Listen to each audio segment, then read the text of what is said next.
Hola, veus, el partit disputat el passat diumenge a Sevilla, el Lleida Esportiu no va aconseguir pujar a la segona divisió A, malgrat haver derrotat el Sevilla Atlético 0-1.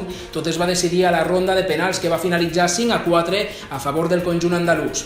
Un dels penals que ha generat molta polèmica a les xarxes socials ha estat el que va xutar el jugador blau Óscar Rubio. Els aficionats del Lleida consideren que la pilota va entrar i va ser gol.